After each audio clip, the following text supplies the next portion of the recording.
Break break break break, এই বাসটা ছেড়ে দেন। হ্যাঁ, এগুলো নিয়ে তাড়াহুড়া করা যাবে না। এই যে রাস্তার মধ্যে এই তাড়াহুড়াটা যারা করে তারাই মূলত অ্যাক্সিডেন্টগুলো করে। হ্যাঁ, যান আস্তে আস্তে যান। প্রথমে আমরা এই সোজা যাব, তাহলে আমাদেরকে প্রথমে ডানে তাকাইতে হবে, ডানের লেন ক্লিয়ার। এবার আমাকে বামের লেনে তাকাইতে হবে, আস্তে বামে ব্রেক। দেখেন যে বামে কিছু আসেনি। এটা কোন দিক যাবে? বামে যাবে। আগান আস্তে আস্তে আগান, আস্তে আস্তে তাকাইতে হবে। হ্যাঁ ব্রেক, হ্যাঁ বামে তাকান, কিছু আছে? নাই। এবার টান। আর একটা হর্ন দিতে হবে। এই গাড়িটা যে কোনো মুহূর্তে টান দিতে পারে, রাইট, টান দিতে পারে। ঠিক আছে, এইগুলো মনে রাখতে হবে। তো আজকে আমাদের সাথে আছে, নাম কি জানো? সাদিকুর। আচ্ছা, আমার দিকে তাকানো যাবে না, কারণ আমার দিকে যদি তাকান তাহলে তো গাড়িতে আপনি ল্যান্ড করবেন খালের মধ্যে। আমার দিকে তাকানো যাবে না। আমরা গাড়ি চালানোর সময় আস্তে ভাঙা আছে, ব্রেক ব্রেক, এই যে ব্রেক, এই যে ভাঙা, এই যে বড় একটা ভাঙা। এখন একটা বিষয় আর একটু ক্লিয়ার করে বলি, চালানোর জায়গায় চালাইতে হবে, থামানোর জায়গায় কি করতে হবে? এখন আমরা যদি শুধু চালাই গাড়ি, আর রাস্তা কোন দিকে ভাঙা, কোন দিকে গর্ত, এগুলো আমাদের তাকাইতে হবে না। এই যে অনেক সময় বাইক চালাইলে জোরে এই টানে, কিন্তু মাঝখানে একটা হঠাৎ করে ভাঙা পড়ে বাইকটা উল্টাই যায়, তাহলে দুর্ঘটনা করে। এটার মধ্যে এটা করা যাবে না, আমাদেরকে দেখতে হবে আস্তে।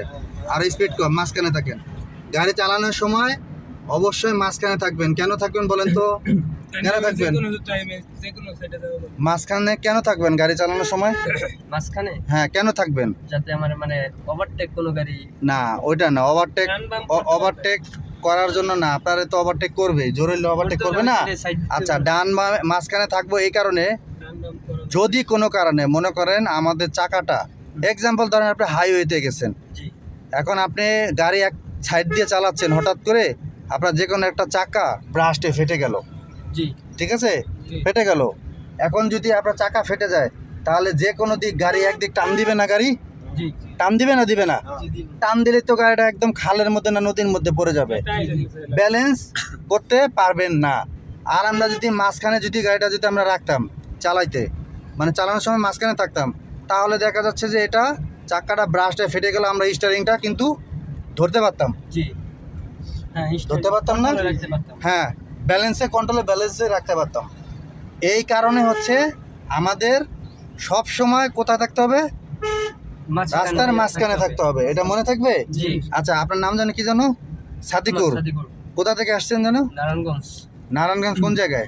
নারায়ণগঞ্জ, রূপগঞ্জ, কাঞ্চন পৌরসভা, আর বাসা রানীপুর আমার। আচ্ছা, ঠিক আছে। নারায়ণগঞ্জের আরো স্টুডেন্ট আছে, আমাদের অনেক স্টুডেন্ট আছে। কয় টাকা দিচ্ছেন আমাদের এখানে? আপনার বাসা ভাড়া কত দিচ্ছেন? বাসা ভাড়া 2000, আর গাড়ির ড্রাইভিং এর জন্য 8000। মার গেছে কত টাকা? 1 টাকাও না। 1 টাকা না?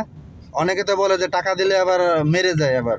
না, মেরে দেওয়ার চান্স। আচ্ছা, এখানে আবার এই যে আবার হাসতেছে স্যারেরা। আপনারা হাসতেছেন কেন? এদিকটা কেন হাসতেছেন কেন? আপনাদের মানে পুরো চিল করতেছেন। আচ্ছা, আমাদের এখানে এরা চিল করতেছে, দেখেন হাসি মুখে সবাই চিল করতেছে না। আচ্ছা, এদের সাথে একটু পরিচয় হয়ে নেব আস্তে আস্তে। সোজা যাব, সোজা যান, চলে যান ডানে। এই যে দিকে ডানে তাকাবেন, বামে তাকাবেন, তারপরে সোজা টান দিবেন। 1 সেকেন্ডও দাঁড়ানো যাবে না, ঠিক আছে? আচ্ছা, এখন এই যে অনেকে আমাদের কাছে টাকা দেয়, এই টাকা দেওয়ার পরে কি মানে অনেকে একবারে মেরে দিয়ে চলে যায়। আমাদের এখানে কি এখন এরকম সিস্টেম আছে যে টাকা মেরে দিয়ে চলে যায়? পরে থেকে মানে এরকম দেখতাছি না, ইনশাআল্লাহ পরবর্তীতে যারা আসবে তাদের সাথে এরকম হবে না। আচ্ছা, টাকা মেরে তো এগুলো তো ভালো জিনিস না, তাই না? মানে আমাদের খুঁজে পান নাই, টাকা দিয়েছেন, ক্লাস একটাও দেয় নাই, গাড়িও পান নাই, কাউরে খুঁজে পান নাই, এরকম হয়েছে? হয় নাই। তো ইনশাল্লাহ আপনারা যারা ভিডিওটা দেখতেছেন, আপনারা যারা ড্রাইভিং শিখতে যাচ্ছেন, আমাদের ভিডিও স্ক্রিন দেওয়ার নাম্বারে কল করবেন। কল করার সময় সকাল 10টা থেকে রাত 10টা পর্যন্ত। বাংলাদেশের যে কোনো জেলা থেকে সে ড্রাইভিং শিখতে পারবেন। বাসা ভাড়া পড়বে 2000 টাকা, ড্রাইভিংয়ের জন্য 8000 টাকা। শিখতে চাইলে স্ক্রিনের নাম্বার দিয়ে কল করবেন।